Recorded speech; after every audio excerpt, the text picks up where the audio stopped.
Eelmine kord rääkisime natukene Echost, postist ja kuidas nagu andmeid vahetatakse. Täna võtame juurde if lause. Tuleta meelde eelmist aastat, kui sa C-Sharpis õppisid if lauset ja jäta meelde, et enamus programmeerimiskeeltes kõik need lihtsamad funktsioonid on väga sarnased või täpselt ühesugused. Sama on ka if lausega. Võtke lahti oma testfail, kiri kõige lõppu, eraldame ära horisontaalreaga kõigist ülejäänud teemast, paneme juurde uue PHP koodi.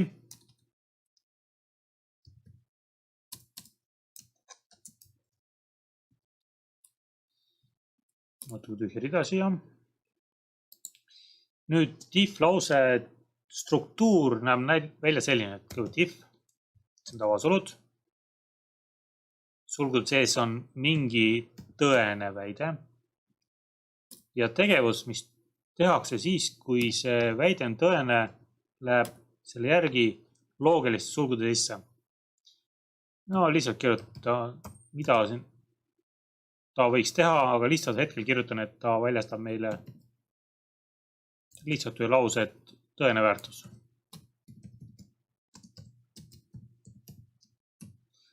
Nüüd on, kui te teete neid PHP koode üksteise jutti järgi, siis eho sisse, ärge unustage, tehke tühja ridu või lausa ära kujundada see lause, mida ta väljastab.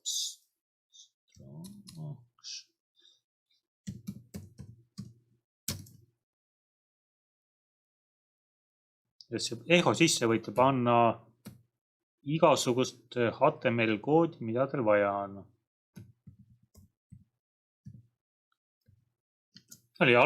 Tegime lihtsa if lause, kui on tõene, väljastab selle. Nüüd ta peaks alati meil selle väljastama, salvestame ära, laete ülesse, värskendate oma lehte ja tõigi mulle selle teksti välja, mis ma siin alla kirjutasin. Ta tegi tumedaks, kuna ma panin talle külge, et on strong. Nüüd, see on väga lihtne. Kui midagi tõest ja väljastatakse, kui see asi on tõene. Kui see ei ole tõene, siis loogilise sulu järgi läheb else. Nüüd tulevad teised loogilised sulud. Mis juhtub siis, kui see ei vasta tõele? Nüüd on natuke laisk, ma teen sellest koopia, kirjan siia alla. Kirjutan, et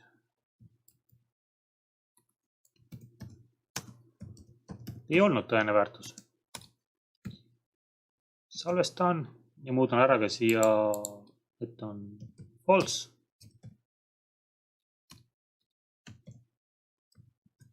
Salvestan, lähen lehele, värskendan. Toopi selle, et ei olnud tõene väärtus. See muutus. Kui see tõene ei ole, siis tehti loogilises sulgudes järgmist ehot või muud käsku, mis seal oli. Nüüd on järgmine võimalus see, et kui sul on vaja mitut tingimust kokku panna. Võtame natuke juurde, et kuna meil siin juba neid sisestusi paar tükki on, neid posti, siis võtame sealt midagi kontrolliks. Et kui meil näiteks sisestuskastist 2, sisestus 2 võrdub numbriga 3, siis kirjutan välja, et seal kastis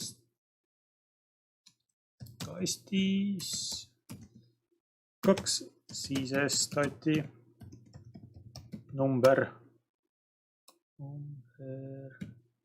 3.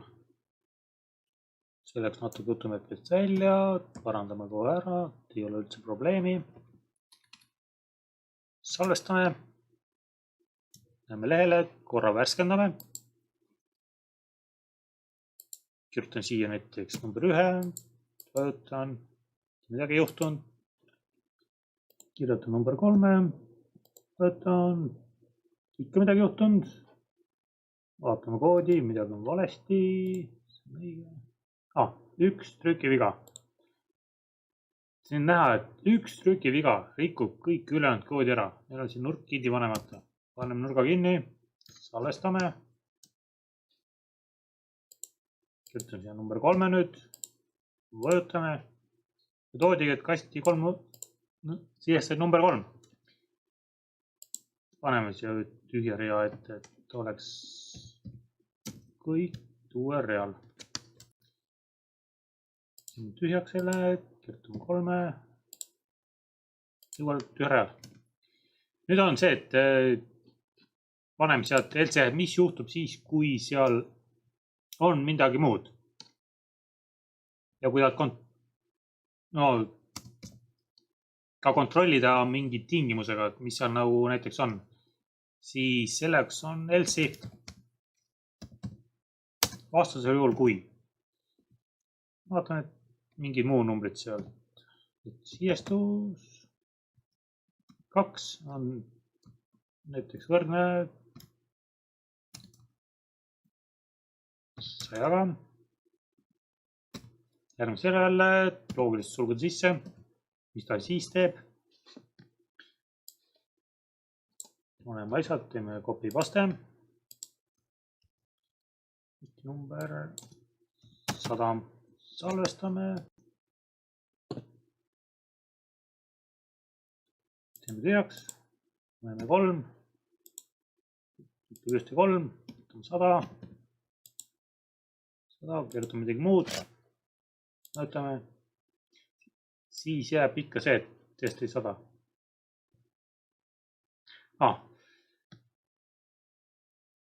Nüüd on minu viga. Nüüd see punkt, kus else if on. Üks võrdusmärk on numbri omistamine.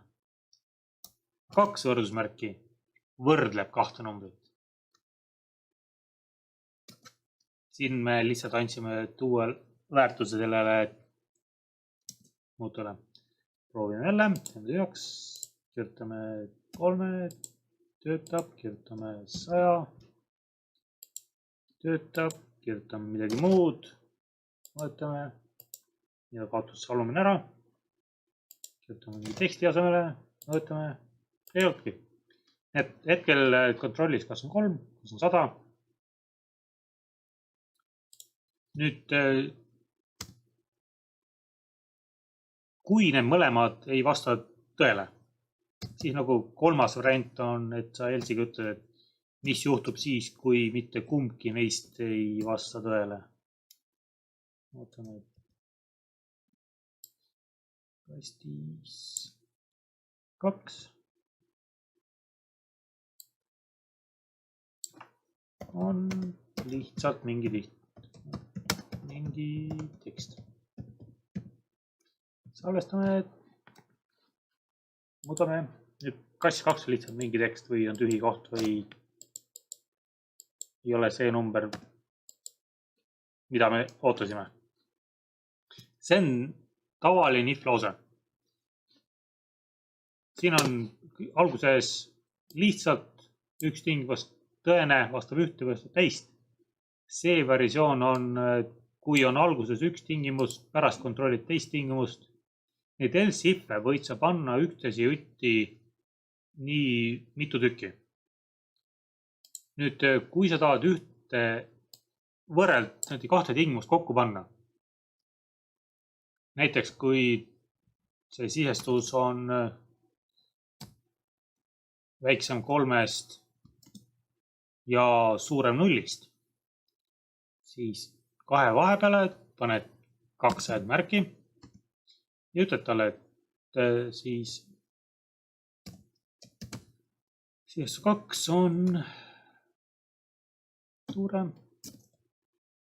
võrdne 0-ga. Nüüd ta kontrollib neid 2 tingimust. Seda, ja seda. Need mõlemad peavad olema tõesed, et juhtuks see asi. Kirjutame ka siia vasturingi. Siia asemel kirjutame, et number on meil siis 0 ja 3 vahel.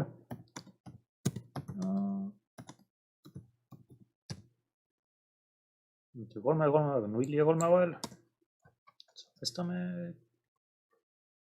Vaatame tulemust. Paneme 4. Mingi tekst. Paneme 2. Võtame. Ilusti tuleb 0 ja 3 vahel. Kirjutan 0. Siis ei tohi ka tulla. Aga tuli just. Võtame 3.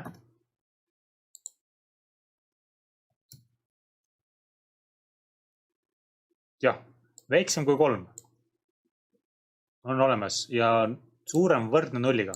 Seepärast ongi, et kui kirjutasin 3, siis 3 ta siia kaasa ei võtnud. Kuna ta on väiksem 3-st, kui kirjutame väiksem võrdne 3-ga, salvestame. Kirjutame nüüd 3 siia, salvestan ja nüüd toob selle, mis oli vaja. Teise numbri 6 ei toimi. -9, -2.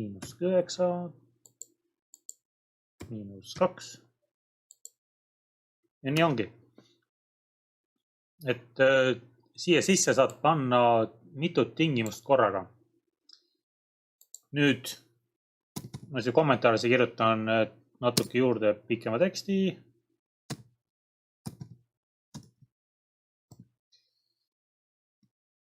Kaks andmärki on 2 tingimust. Paneme natuke juhend juurde. See ja teine. Põhimõtteliselt mõlemad peavad olema õiged. Liidab 2 tingimust. 2 või rohkem tingimust.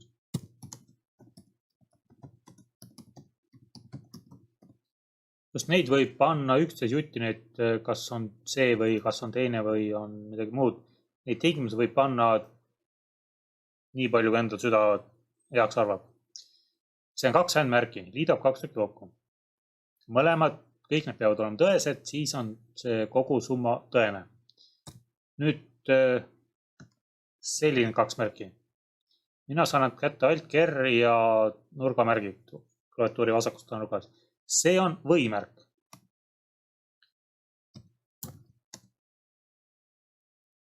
Üks või teine. Võrdleb, mitte üks, aga 1.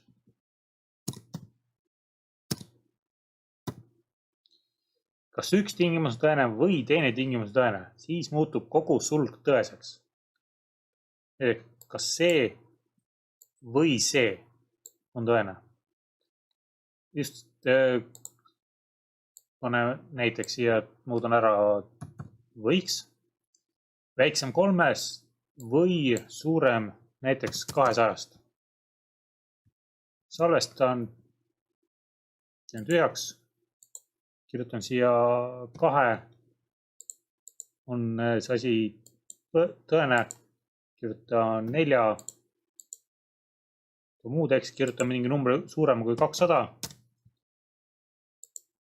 Siis muutub jälle see esimene sulg meil tõeseks ja tuuakse välja see rida. Ja nüüd need väga lihtsalt väiksem.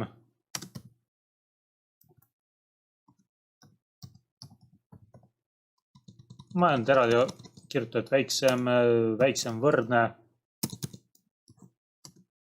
suurem ja siis suurem võrdne. Need on need 1, 2, 3, 4, 5, 6. 6 kõige tavalisemad võrdluse või liitmise tehed. Nüüd, mida ka tihti oleks, on hüüumärk ja võrdusmärk. See tähendab ei võrdu. No, selle vastand siis on nagu võrdub. 2 võrdusmärki võrdlevad. Hüüumärk ja võrdusmärk tähendab seda, et nad ei võrdu omavahel. See ei võrdu sellega. lihtsalt nagu kommentaariks, jutu jätkuks, teile meeldetuletuseks, silmaringi laiendamiseks.